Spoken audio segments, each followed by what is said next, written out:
Hi, in first journal entry, I will talk about literacy and theoretical perspective and connect them with rhetoric school. This week, I realized that reading and writing happen in many forms every day, not just in books. For children, literacy is also about using language in daily life, such as reading sign or writing short notes. From the reading, I learned about four main theories. The cognitive theory sees literacy as building step by step. The psycholinguistic theory explains that literacy grows naturally when children are supportive condition, and the transactional theories focus on the contents and how meanings is it makes through interaction. Finally, the critical theories encourage children to question and take different view on text. In workshop, we share our own memories of learning to read and write. For me, I remembered learning meaning through phonics and step-by-step writing practice, which match the cognitive wheels. But I also see how teachers sometimes connect text in with real-life experiments, which shows transactional approach. When I think about rhetoric school, I see diverse group of children, include Aboriginal student and African refugee student. If teachers only use one theory, it might not support all children. For example, Miss Becca could use social culture and transitional approach building on children's home language and experiments. She could include community prints or share storytelling to make literacy learning more meaningful. In conclusion, I understand now that literacy is both developmental and social. Teacher needs to choose approaches carefully so that all children, like those at rhetoric school, can be included and support. Thank you. Hi, in second journal entry, I will reflect on language experience and connect them with rhetoric school. This week, I learned that oral language is the foundation of children's reading and writing. Language is not only for communications, but also for thinking, expressing emotions, and building social connections. The reading explained that oral language develops in different contexts and must be supported with rich opportunities for speaking and listening. In the workshop, one key moment for me was the crack activity. We imagined the character living by the crack and using drawing, storytelling, and oral sharing to build ideas. This showed me how language experience can connect children's real environments with imaginative learning. It also reminded me that story can be multimodal, starting with talking, drawing, or playing before moving into writing text.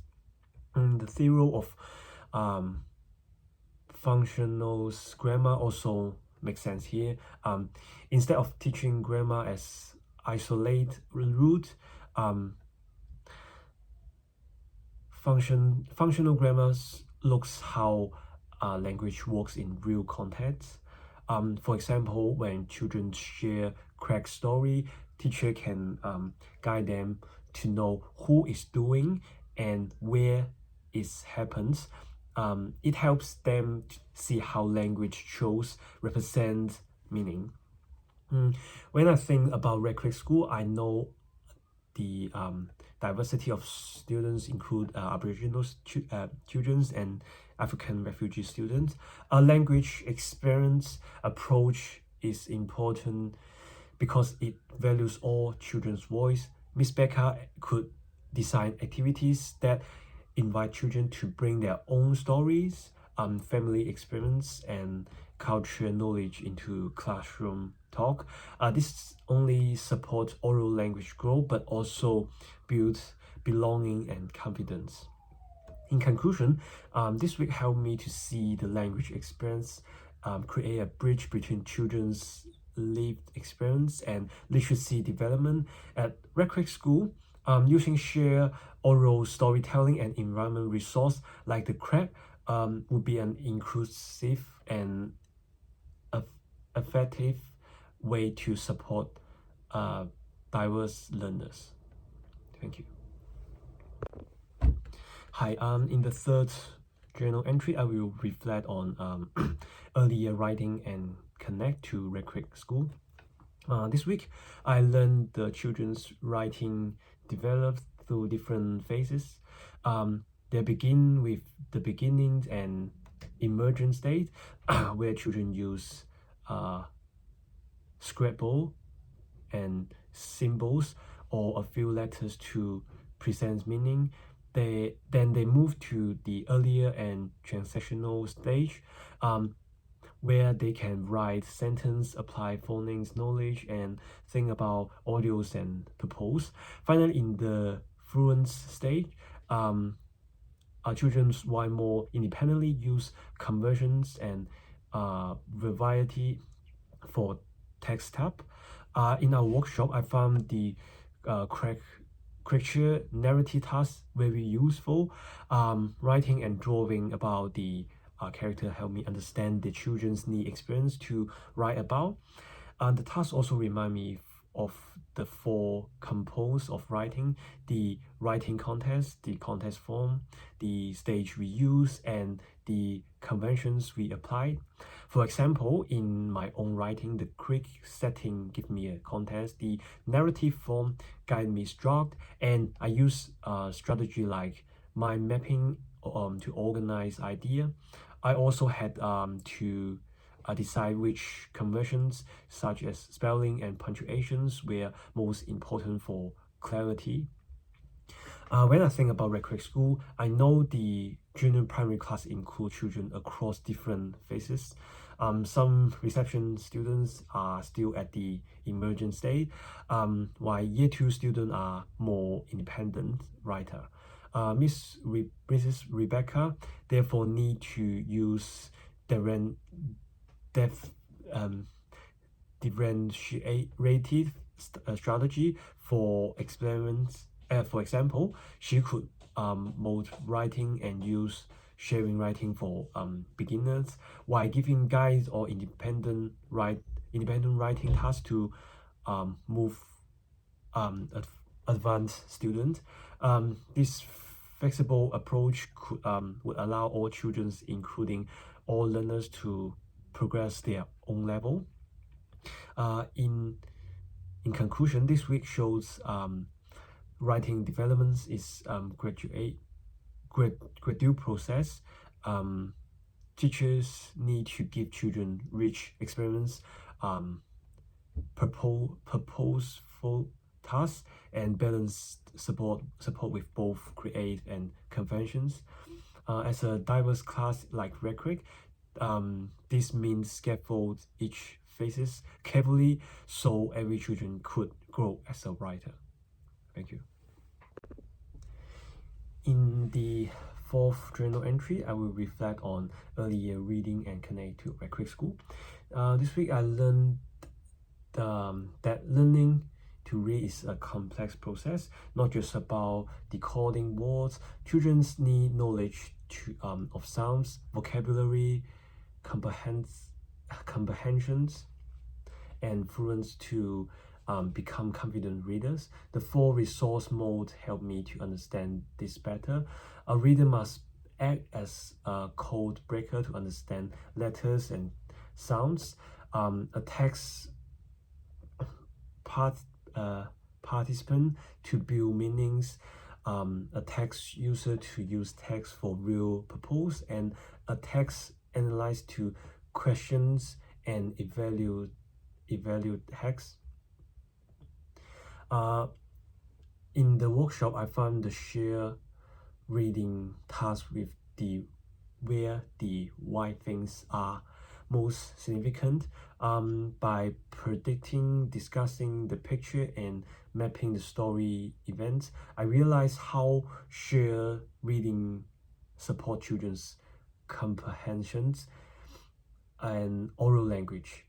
It also showed me how teachers can guide children step by step from listening and responding to rereading, analyzing, and applying idea in creative way. The videos on guide reading were also important. I noticed how assessment is used to group children and how the teacher provides explicit supports at the right time. This connects well to Rick's case. In Mrs. Baker's class, students are at very different reading level from reception children who are just beginning and to year 2 students who are read independently. Guide reading would allow her to differentiate, instruct, while shared reading builds a common class experience. In conclusion, this week strengthens my understanding that reading development needs multi-approach at Rick's, combining shared readings, guide readings, and independent practice would support all learners to grow as confident readers. In the fifth journal entry, I will reflect on the teaching and learning cycle and connect it to Recreate School. This week, I understood the teaching and learning cycles more deeply. This cycle is about that children learn best when supported by other shared experiments. Teachers move through stage of building the fear, exploring language, journey, and constructing text, and they are guiding students to write independently. This structure gives students both scaffolding and freedom to success.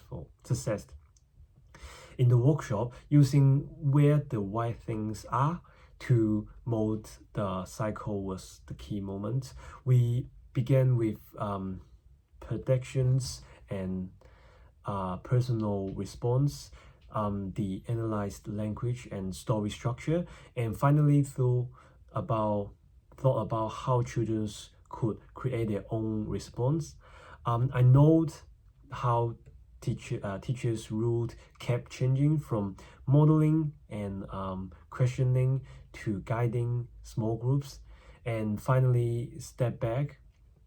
The gradual release of responding, I do, we do, you do, make this very clear. I also learned the value of talk moves by giving wait time, revoicing, and presenting students to explain their thinking. Teacher can extend classroom talk.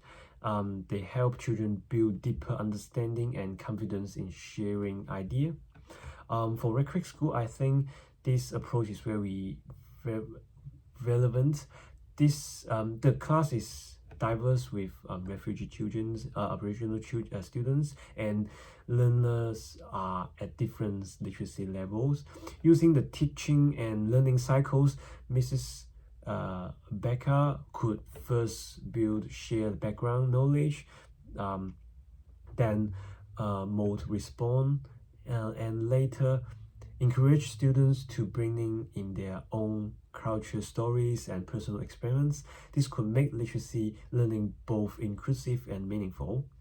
In conclusion, this week shows me that the teaching and learning cycle is not just a sequencing, but a flexible way to balance teacher guidance and student independence.